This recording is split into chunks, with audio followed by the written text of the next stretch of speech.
Hi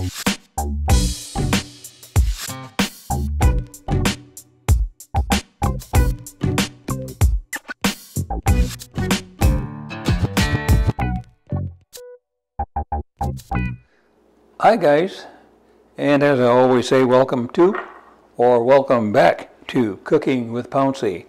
Kind of miss you guys. It seems like it's been a while since I've been cooking, but we're going to start this process again. And tonight I'm going to make what I'm going to call Cooking with Pouncy egg pie. I know that sounds kind of weird, but it's kind of like a cross between a frittata, a souffle, a quiche, and a egg strata. So, but I called it Cooking with Pouncy egg pie because when the kids were growing up, I used to slice it like a pie. So we're going to call it Cooking with Pouncy egg pie, all right? So, anyway, I'll be dropping the camera down here in a little bit. Again, welcome back, guys, or welcome to Cooking with Pouncy. If you like what you see, please subscribe to my channel. I would certainly appreciate that. If you really like it, hit that like button. And we put these things up every Thursday. It's a different one. And if you like what you see, please let me know and pass this on to others as well as you see fit. Hey guys, here we go. I've got to keep going because this is going to be supper tonight. Anyway, just like I said too, it's going to be called Cooking with Pouncy egg pie. I'm going to start out with just some large eggs, and I've got 13 of them in here. I think I'll use all 13 of those. I've got some cheddar cheese I'll be sprinkling on the top, and I'll be letting you see this process as I put it together as well. I've already chopped my green peppers.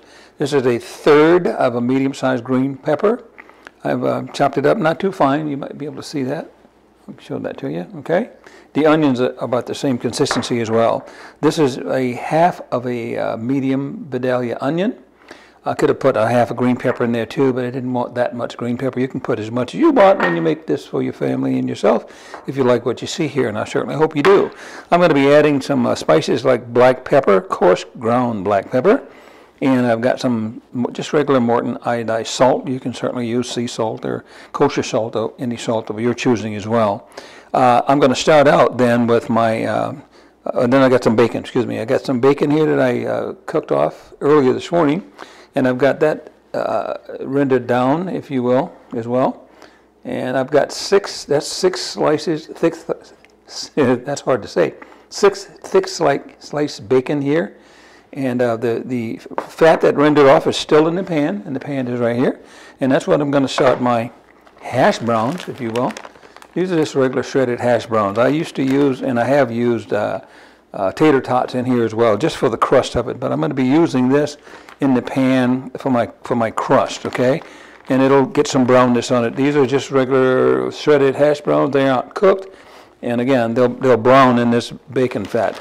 I went ahead and left all of the rendering of the bacon grease that's in there now from those 6 slices of bacon. It's not too heavy, not too much.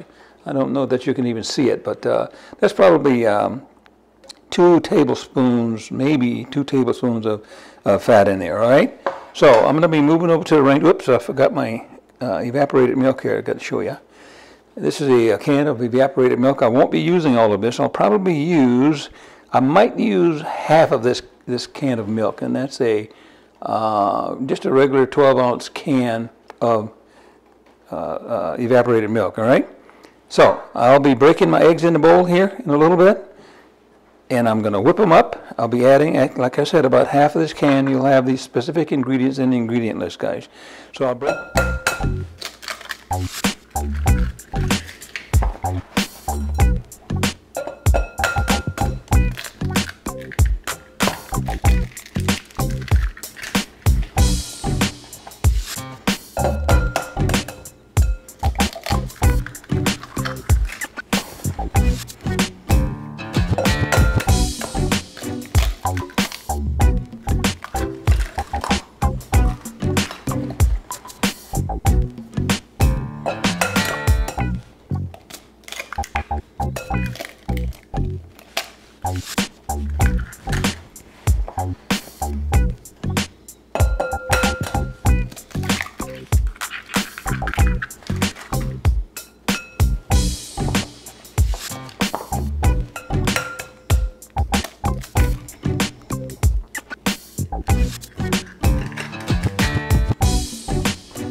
Okay guys, here we go.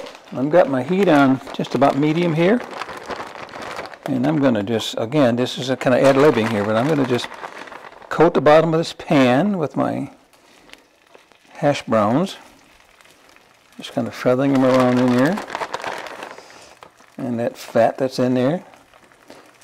Saying fat doesn't sound too nice, but you know what I'm saying, guys. I could have said grease. Fat sounds better than grease. And I'll let you just see that.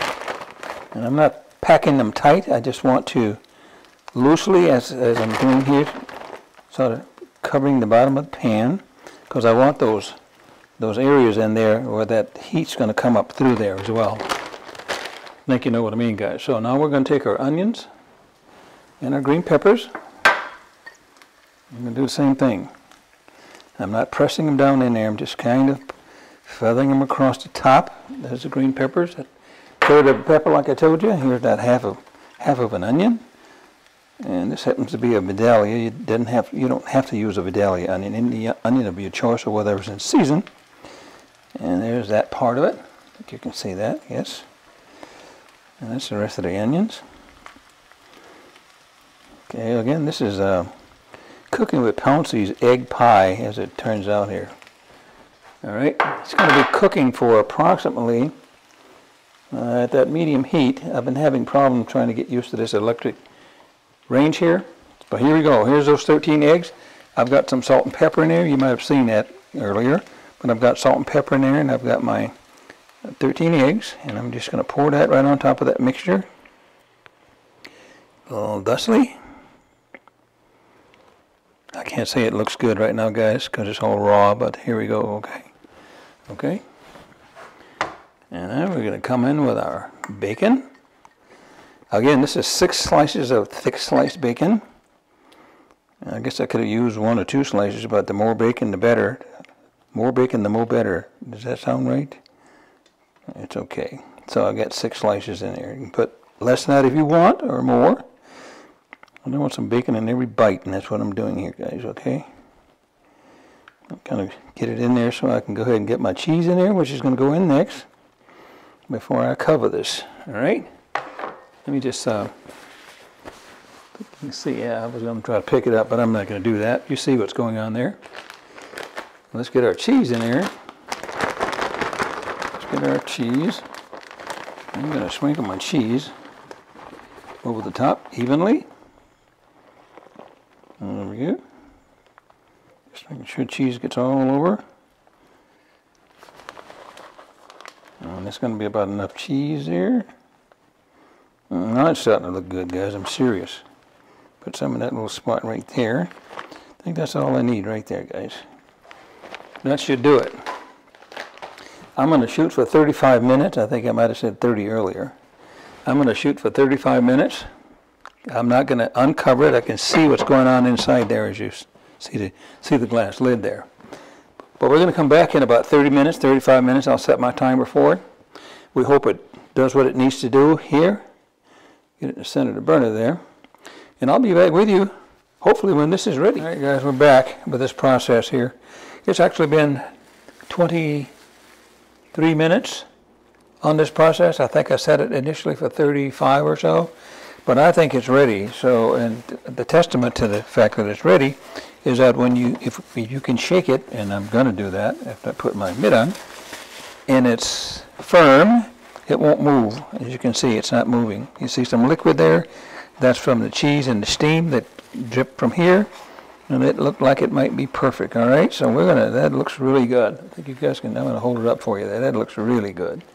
That looks really, really good. All right, so I'm going to stop the cooking process at 23 minutes, I think it is. Right here. I'm going to shut that off. I'm going to transfer it over here for you as I let it set for just a moment. And it's going to go down a little bit once I do that, guys. Okay, I really like what that looks like. So we're going to take this over again. You'll see it over here. All right, guys, here we go again. What I've done here, guys, I've taken a paper towel. The residual fat that you'll see from the cheese, it looked like it's wet on top, and then you get the dripping from the lid that was on here, which is water. And I just take a paper towel, and don't think it's not done when you see that. Just take your paper towel and just kind of dab it like that, to get that residual off, and it'll just come right off on your paper towel, okay? All right, that's beautiful. That is just beautiful. That's all you have to do. So don't panic and think it's not done because it's wet. Just take your paper towel once again, just kind of dab it like that to get that off there, all right? So I've also got my oven here behind me at 175, 170, I guess it is, degrees. My point is I'm heating my plates, which I normally do anyway. So I'm going to shut that off now. Plates are then at 170 degrees.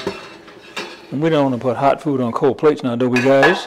If you've been watching Cooking with Pouncy, you'll know I don't do that, right? Usually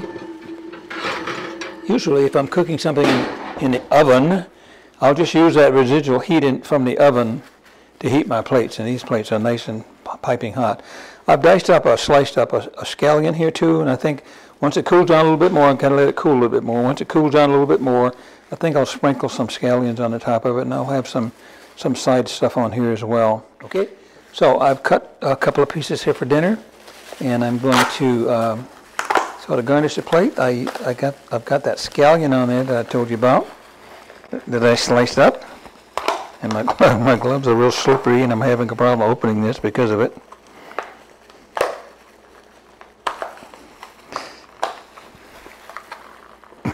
I need help. I got help on the other side of the camera. My gloves are really slippery. Anyway, I can show you the inside of that. It's nice and dry, not dry, as I say, but it's not raw in the middle, as you can see there, guys, okay? That's perfect, absolutely perfect. There were 13 eggs in there, and you'll see that again in the ingredient list, all right? So we're going to take some, I've got the scallion down there. My plate is still hot. Still hot, okay? Got the scallions on top of that one, and I got on the other one as well. Let's get a spoon here. And let's garnish this up here. I got some blueberries in here. I got some strawberries in here. That's looking pretty good, guys, I'm telling you. I got a piece of kiwi over there. Mix that up.